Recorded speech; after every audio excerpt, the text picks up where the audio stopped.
Singapur es totalmente distinto a España. Para empezar, es una ciudad-estado y es un estado muy pequeñito, ¿eh? Es una isla, la isla tiene 750 kilómetros cuadrados y una población en torno a 6 millones de habitantes.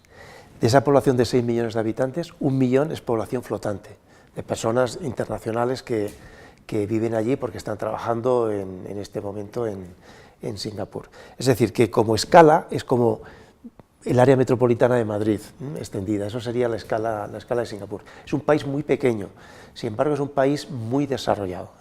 Cuando se creó Singapur como país, como ciudad-estado, en el año 65, en 1965, pues la renta per cápita de Singapur era 1/3 de la renta per cápita en España.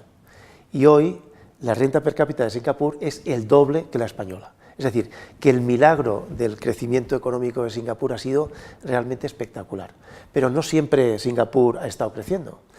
Sufrió muchísimo la crisis asiática y durante bastantes años, más o menos los mismos años que llevamos de crisis en Europa, y quizá algún año más, duró una crisis asiática, hace ya casi una década, pues que el Producto Bruto de la economía descendió, se generó desempleo, desequilibrios financieros y se recuperaron muy bien. La salida de la crisis de Singapur se produjo mediante una apuesta muy fuerte por la economía del conocimiento. En definitiva, contestando a la pregunta, Singapur está creciendo mucho, pero es un país que ha pasado por distintos momentos, ha tenido desde mi punto de vista un buen gobierno, ha tenido una buena orientación estratégica, es totalmente distinto de España. Quizá el único punto en común que yo le veo a Singapur es que Singapur es una gran charnela entre el mundo occidental y el mundo asiático. España es una gran charnela entre Europa y América Latina. Entonces yo creo que Singapur es quizá el mejor lugar del mundo para trabajar en Asia, para trabajar en China, en la India y en los países del sureste asiático. De la misma manera que España es el mejor lugar para empresas que quieren operar en América Latina, ¿no? O sea, yo creo que tienen esos puntos en común, pero ya digo que tienen una estructura política, un tamaño, una composición étnica de la población y una cultura diferente.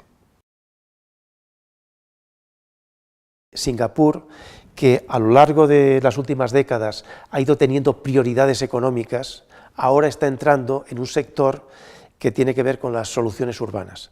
Singapur primero se planteó ser líder en temas portuarios, y lo es, tiene el mejor puerto y más eficiente puerto del mundo. Estuvieron trabajando durante muchos años en la atracción de empresas multinacionales ofreciendo salarios baratos, luego salarios de mano de obra muy especializada, luego entraron en el mundo de la tecnología, en el mundo de las finanzas, en el mundo de la biotecnología. Entonces, hoy día la prioridad de Singapur es impulsar un sector económico de gran potencial futuro que se llama el sector de las soluciones urbanas. Ahí España tiene una enorme experiencia y los profesionales españoles también. Y yo creo que es un momento muy interesante para acercarse a Singapur y poder contribuir y poder al mismo tiempo encontrar una opción de trabajo razonable para los españoles, ¿no? De hecho, la semana pasada vino una delegación de Singapur, que es de la Agencia de Transporte, y ellos gestionan todas las obras que tienen que ver con la movilidad y el transporte en Singapur y de Singapur con el entorno, ¿no? Ellos están ampliando el sistema de metro, están planteando un tren de alta velocidad que conecte Kuala Lumpur con Singapur, están creando un sistema de autovías nuevas en el país, túneles, áreas de nueva centralidad en torno a estaciones, y van a invertir una cifra que a veces se escapa, pero que son 55 billones de dólares americanos en la próxima década van a invertir en estas obras. Esto es aproximadamente 10 veces lo que costó el tren de alta velocidad entre Sevilla y Madrid. Esa es la cantidad que Singapur en los próximos 10 años va a invertir en obra urbana, especialmente en temas de transporte, comunicaciones, etc. Y también van a construir 6 o 7 nuevos hospitales, van a construir una nueva ciudad dentro del propio corazón de Singapur.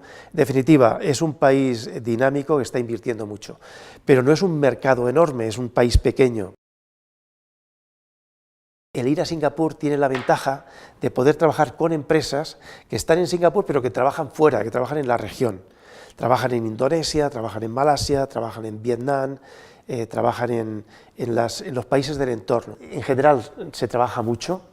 En el campo de la arquitectura están contratando muchísimos profesionales de países del entorno que tienen un nivel económico mucho más bajo que Singapur.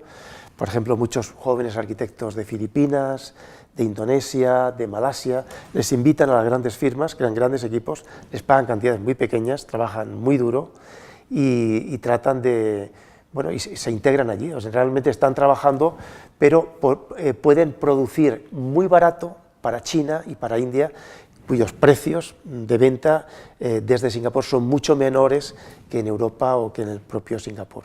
Entonces, yo estoy viendo por parte de las firmas de arquitectura de Singapur que están fichando, que están contratando a muchos jóvenes de los países del entorno. Por ejemplo, en Indonesia la renta per cápita es 15 veces menor que en Singapur. En Malasia, que está justamente al lado, la renta per cápita es 6 veces menos que en Singapur. Claro, cuando invitan a jóvenes arquitectos a venir a Singapur, en relación con los salarios que tienen en sus países, son altos, pero a Singapur les permite mantener salarios bajos para estos jóvenes profesionales que llegan allí. Se forman, trabajan duro, como trabajan los arquitectos jóvenes en Londres, que trabajan durísimo también, o en Nueva York, cuando van allí. Y están trabajando casi siempre en proyectos que las empresas de arquitectura singapureñas hacen en el entorno, ¿no? Entonces, ellos tienen que competir en precio y están forzando a la baja los salarios, ¿no? Singapur es una sociedad muy evolucionada, sobre todo técnicamente, es enormemente competitiva, es muy transparente, es un país en donde no hay corrupción, donde predomina la meritocracia, es un país, es una isla especial, es una isla no solamente geográfica, sino una isla de organización política y económica única. Entonces, trabajar en Singapur es complejo porque evidentemente ahí están algunos de los mejores profesionales del mundo, científicos, empresarios, inversores, técnicos. Entonces es complicado, pero es una sociedad muy abierta, en el sentido de que es una sociedad que, como es tan pequeña, su economía ha tenido que abrirse al exterior. Entonces están muy habituados a tratar con el mundo y a tratar y a facilitar la forma de hacer negocios. De hecho, en muchos de los rankings internacionales, Singapur aparece como número 1 en el mundo de país en donde es fácil hacer negocios. Es fácil crear una empresa, hay una estructura fiscal muy blanda y es fácil integrarse en ella. Y, sin embargo, ya te digo que es enormemente competitiva porque algunos de los mejores profesionales del mundo están ya trabajando allí. Entonces, ahora Singapur sí que está empezando a necesitar muchos técnicos. A Singapur se puede ir individualmente, se puede tratar de analizar las ofertas de trabajo que hay, tanto en el sector público como en el sector privado, y aplicar a ellas, y bueno, pues hay posibilidades, obviamente, de entrar. Esta es una opción, pero yo recomendaría que algunas unidades productivas, algunas pequeñas y medianas empresas como tal, exploren la posibilidad de ir a Singapur, porque Singapur no tiene barreras proteccionistas a empresas cuando van a instalarse allí. Es muy fácil crear una empresa, tienen un sistema fiscal, como antes he comentado, muy blando, es decir, las empresas creo que pagan el 19% de impuestos, claro, pero como hay tantísimas empresas, los ingresos para el gobierno de Singapur son muy altos, pero sin embargo las empresas pueden ser muy competitivas porque tienen un tratamiento fiscal muy favorable y no hay mucha burocracia para operar.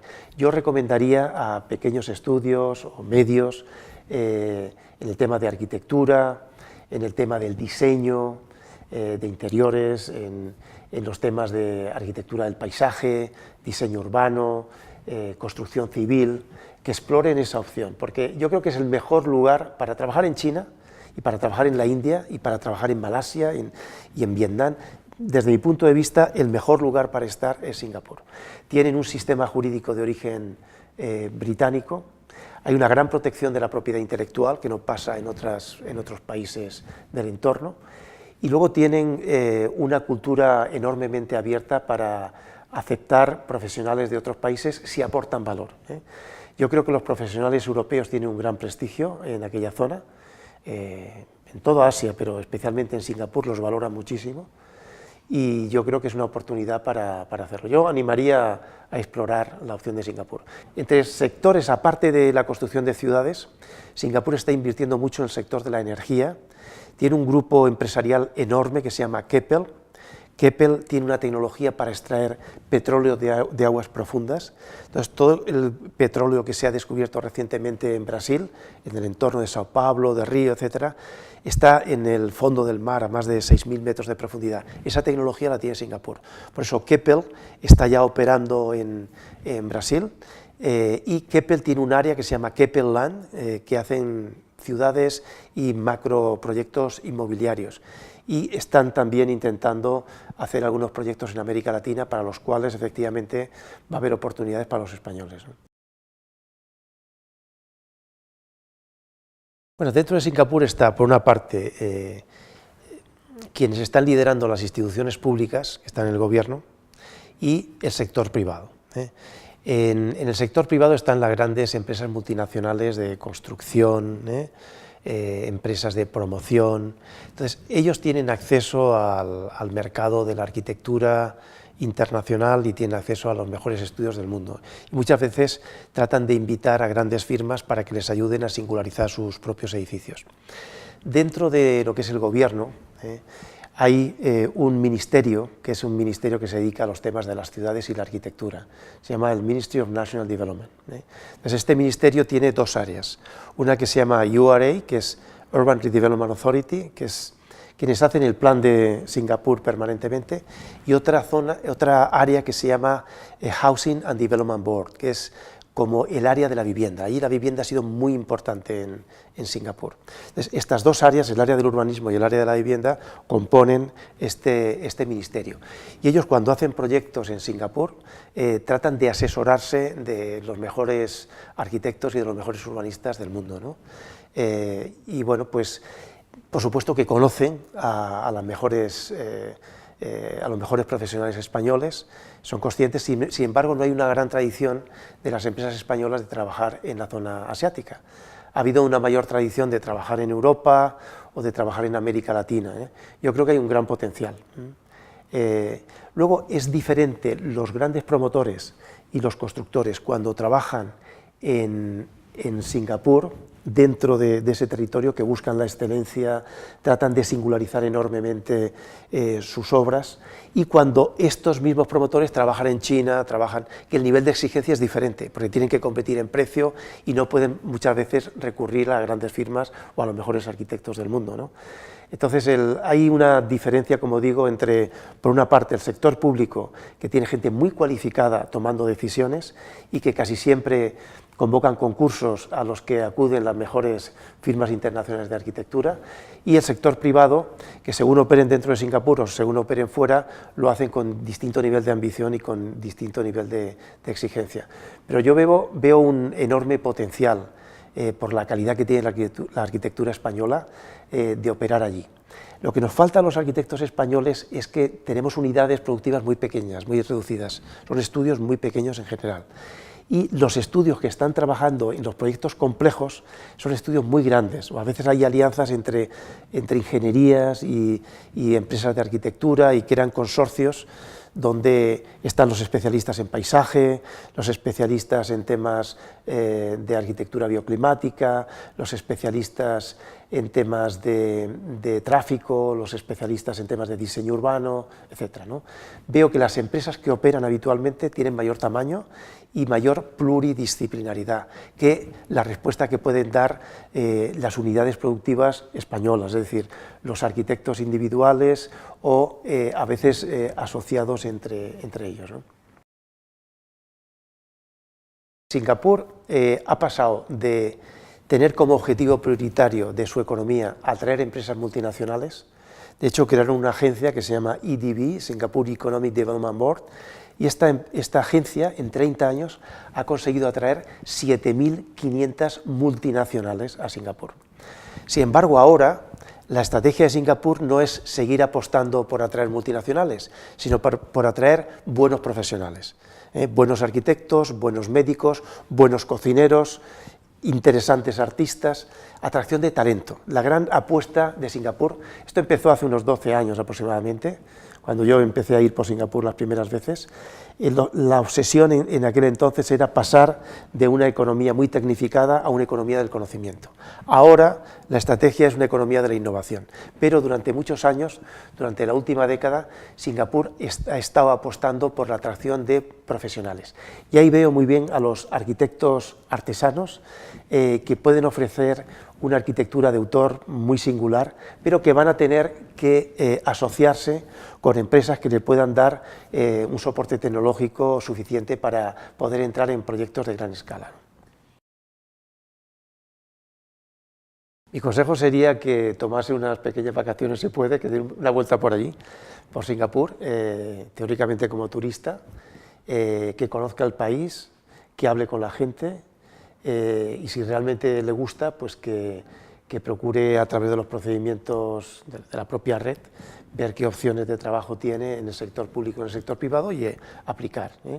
Yo creo que es una sociedad muy abierta y muy sensible a estas cuestiones. La vivienda en Singapur para los singapureños es relativamente barata. Casi el 90% de los singapureños ha tenido acceso a un programa de vivienda social. Entonces, la política de vivienda social en Singapur ha sido muy exitosa y incluso se habla muchas veces de que cuando un singapureño, una familia de Singapur, compra una casa, es como si tuviera una acción en el país, ¿no? Y lo que es interesante es que hay un gran pacto tácito entre el gobierno y las familias para seguir elevando el valor de esas viviendas. Las familias renovándolos en el interior y el gobierno mejorando el entorno, mejorando la accesibilidad, mejorando la conectividad, los equipamientos, la jardinería, etcétera, de manera que poco a poco van manteniendo el parque inmobiliario y teniendo valor. Entonces, claro, las viviendas disponibles para extranjeros son limitadas porque los extranjeros no tienen acceso a la vivienda social y tienen que pagar unas cantidades de dinero muy superiores por alquilar o por comprar viviendas a las que pagan los singapureños. Yo conozco muchos jóvenes arquitectos que lo que hacen es compartir apartamento, compartir piso y ya salen unas condiciones mucho más razonables. Los apartamentos son más caros que aquí en Madrid, pero bueno, hay también una diferencia de precios enorme en función del lugar donde quieras vivir. Como hay muy buen sistema de transporte colectivo, puedes vivir en zonas que no sean demasiado caras y tener una accesibilidad a las áreas centrales de la ciudad muy buena, ¿no? En definitiva, los salarios que se pagan para el arquitecto que empieza en Singapur no son muy altos, pero tan pronto como tú demuestras tu valor, demuestras tu creatividad, demuestras tu calidad, es fácil ser promocionado e incluso ayudar a estas empresas singapureñas que operan sobre todo fuera a asumir responsabilidades de dirigir proyectos en otros territorios del entorno, ¿no? Entonces yo creo que aunque la entrada a nivel muy básico pues no tiene un nivel de compensación económica alto, pero yo creo que puede ser un aprendizaje del lugar interesante y poder ser promocionado pronto, ¿no? Desde hace algunos años, Singapur es más consciente de que ha invertido muchísimos esfuerzos y muchísimo dinero en China y empiezan a estar preocupados de la excesiva inversión, de la excesiva concentración de la inversión en China. Desde hace pocos años se está abriendo el campo de América Latina como lugar prioritario de exploración de posibles inversiones para Singapur. Singapur está impulsando una iniciativa de construcción de ciudades en el exterior. Están haciendo varias en China, están haciendo algunas en Vietnam, están haciendo algunas nuevas ciudades y especialmente parques tecnológicos en la India, y muy recientemente Singapur ha empezado a hacer macroproyectos en América Latina. Está iniciando ahora un proyecto en Curitiba, en Brasil, pero también están explorando otras opciones en Cuba y en algunos lugares también de América Latina. En definitiva, yo creo que esta alianza España, Singapur, América Latina tiene todo el sentido, porque igual que Singapur ha sido capaz de recibir muchas empresas y muchos profesionales occidentales que querían trabajar en Asia, de la misma manera España puede ser un cauce de entrada en América Latina formidable para las inversiones de Singapur. Ahora se ha establecido un vuelo de Singapore Airlines, que es Singapur, Barcelona, Sao Paulo. Empieza a indicar los flujos de capitales, de personas, de ideas que empieza a haber entre América Latina y Singapur, y por tanto el papel emergente y las oportunidades que surgen para España. Yo creo que profesionales españoles que puedan trabajar en empresas singapureñas que operan en América Latina tiene todo sentido. Nosotros, afortunadamente, en España tenemos una embajada en Singapur, o sea, hay un embajador español en Singapur. Tiene una pequeña oficina y tiene un grupo de profesionales que ayudan a las empresas y a los profesionales españoles cuando intentan ir ahí. Yo creo que es un camino muy interesante, porque no siempre hemos tenido embajada, pero ahora sí que hay, ¿no? Y por otra parte también nosotros somos un consulado de Singapur en España, y también pues ayudamos con temas de visados para españoles que necesitan ir a Singapur, y también pues ayudamos a la gente del gobierno de Singapur a entender mejor lo que pasa en España, ¿no? O sea que yo creo que el canal más directo es la embajada española en Singapur, ¿eh? Ellos pueden realmente abrir puertas y mostrar cuáles son los caminos más directos, ¿no?